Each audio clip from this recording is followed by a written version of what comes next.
खलीफा हारून रशीद अब्बासी ख़ानदान का 5वां खलीफा था। अब्बासियों ने तवील अरसे तक इस्लामी दुनिया पर हुकूमत की, लेकिन इनमें से शोहरत सिर्फ हारून रशीद को नसीब हुई। हारून रशीद के दौर में एक बार बहुत बड़ा कहत पड़ गया। इस कहत के असरात समरकंद से लेकर बगदाद तक और कुफा से लेकर मराकश तक ज़ाहिर होने लगे।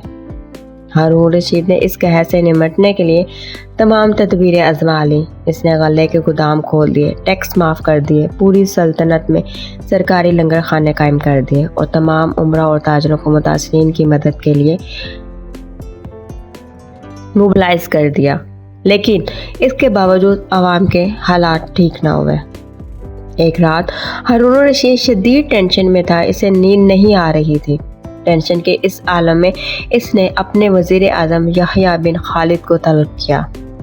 यहया बिन खालिद हारून रशीद का उस्ताद भी था। इसने बचपन से बादशाह की तरबियत की थी। हारून रशीद ने यहया खालिद से कहा, उस्ताद मोहतरम, आप मुझे कोई ऐसी कहानी, कोई ऐसी दास्तान सुनाएं जिसे सुनकर मुझे करार आ जाए। यहया बिन खालिद मुस्कुराया और अर्ज़ की, बादशाह सलामत, मैंने अल्लाह के किसी नबी की हयात तैयबा में एक दास्तान पढ़ी थी। दास्तान मुकद्दर किस्मत और अल्लाह की रज़ा की सबसे बड़ी और शानदार तशरीह है। आप अगर इजाज़त दें तो मैं वो दास्तान आपके सामने दोहरा दूँ। बादशाह ने बेचैनी से फरमाया, या उस्ताद फ़ौरन फरमाइए, मेरी जान हलक में अटक रही है।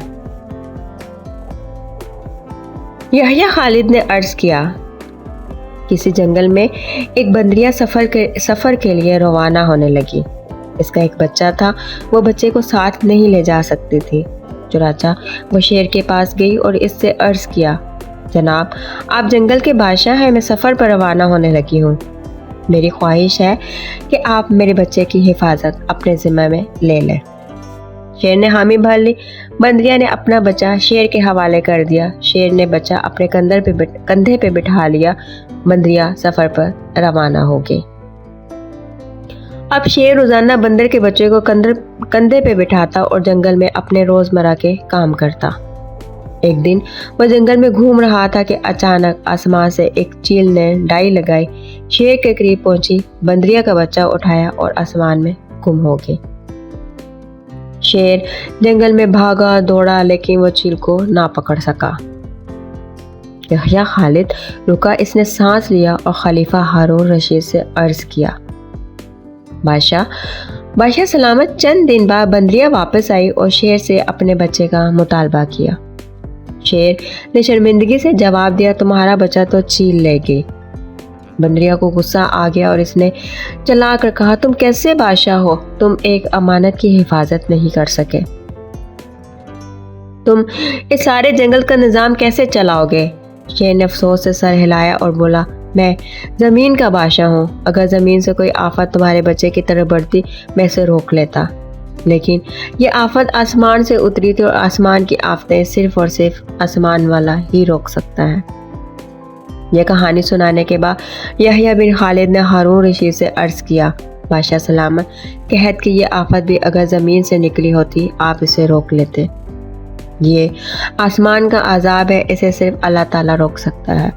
चुनांचे आप इसे रुकवाने के लिए बादशाह न बने, फ़कीर बने, यह आफत रुक जाएगी। दुनिया में आफतें दो किस्म की होती हैं, आसमानी मुसीबतें और ज़मीनी आफतें। आसमानी आफत से बचने के लिए अल्लाह ताला का राज़ी होना ज़रूरी है, जबकि ज़मीनी आफत से बचाव के लिए इंसानों का मुत्तहिद होना, वसाइल का भरपूर इस्तेमाल और हुक्मरानों का इखलास दरकार होता है। यहया बिन खालिद ने हारून रशीद को कहा था, बादशाह सलामत, आसमानी आफतें इस वक्त तक ख़त्म नहीं होती जब तक इंसान अपने रब को राज़ी नहीं कर लेता। आप इस आफत का मुकाबला बादशाह बनकर नहीं कर सकेंगे, चुनांचे आप फ़कीर बन जाइए, अल्लाह के हजूर गिर जाइए, इससे तौबा कीजिए, इससे मदद मांगिए। दुनिया के तमाम मसाइल और इनके हल के दरमियान सिर्फ इतना फासला होता है जितना माथे और जाए नमाज में होता है। लेकिन अफसोस, हम अपने मसाइल के हल के लिए सात समंदर पार तो जा सकते हैं, लेकिन माथे और जाए नमाज के दरमियान मौजूद चंद इंच का फासला तय नहीं कर सकते। मुकर्रम सामईन कराम, चलते चलते एक आखिरी बात अर्ज़ करती चलूँ। کہ اگر کوئی ویڈیو کال واقعہ کہانی یا تحریر وغیرہ اچھی لگا کرے تو سننے کے بعد مزید تھوڑی سی زحمت فرما کے اپنے دوستوں سے بھی شیئر کر لیا کیجیے۔ یقین کیجیے کہ اس میں آپ کا وہ مشکل صرف ایک لمحہ صرف ہوتا ہوگا، لیکن ہو سکتا ہے کہ اس ایک لمحہ کی اٹھائی ہوئی تکلیف سے آپ کی شیئر کردہ تحریر ہزاروں لوگوں کے لیے سبق آموز ثابت ہو۔ اللہ پاک ہم سب کو اپنے سامنے جھکنے کی توفیق عطا کرے اور معاف فرمائے اور اپنا رحم کرم عطا فرمائے، آمین۔ امید ہے کہ آپ کو آج کی ویڈیو پسند آئی ہوگی۔ اگر ویڈیو پسند آئی ہے تو ویڈیو کو لائک کر دیں اور چینل کو سبسکرائب کر دیں۔ Thanks for watching.